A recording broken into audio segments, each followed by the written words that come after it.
You don't need a complicated strategy to replace a bad habit.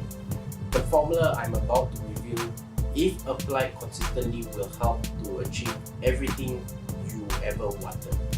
Hi, my name is Wayne Fonseca. In this video, I will cover the 3 fundamental steps to replacing a bad habit with a good one. But intro first.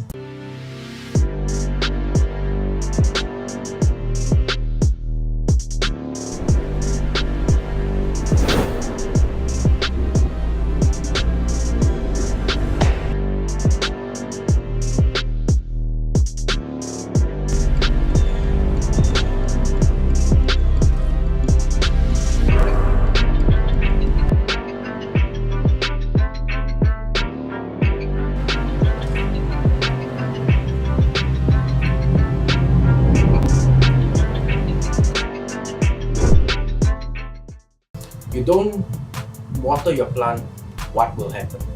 It will slowly wither and die. Our habits will also slowly wither and die away if we don't put the attention or give them the opportunity to manifest. You can relinquish the fight to stop a habit. Just don't give it the opportunity to repeat itself. Number 1, clearly identify your bad habits.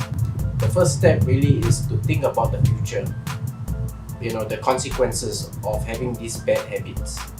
Think about gossiping, for example, which can be a disservice to you and the people around you. How would your life be different if you walked away from verbal defamation and only speak good about others and encourage people to do the same? So examine your own behavior and habitual tendencies that have a long-term implications. Be brutally honest with yourself, and step 2 is define your new successful habits. The opposite of your bad habit is what you bring more into focus. To motivate yourself, think about all the rewards and benefits when adopting your new habit. The more vividly you describe the benefits, the more likely you are to take action. Step number 3, create a 3-part action plan. Based on the 2 points, you can create an action plan, to speak good things about others. Maybe for the next 21 days, you practice listening more than you talk. This is where the rubber meets the road. In my life, I used to have a bad habit of not opening my bills, which resulted in penalties and interest, until one day I decided to do something about it by automating my bill payments to a debit card. There are some hassle, for sure, as I had to do the following. Number 1, I had to track all my outgoing expenses using a phone app. And number 2, collecting the data for a month. I was able to map out a plan and write to all the organization, example the power and water services, telco companies, and submitted an application to have them deduct or tie that to my debit card. Doing the above gave me a view of the billing cycle dates, my total expense for the month, and enabled me to be a good steward of my money. It gives me, cost control to reduce unnecessary spending.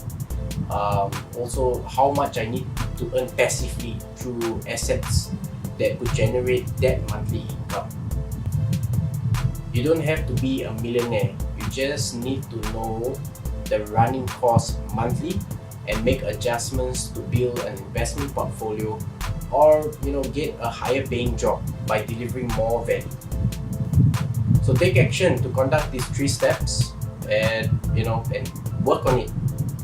In the next video, I will reveal why I stopped playing Dota 2. Do share your own experience in the comment section below. I will do my best to respond to you. Also, if this video has helped you in any way and you would like to hear more, make sure you like, comment, subscribe, and share. See you in the next video. Bye for now.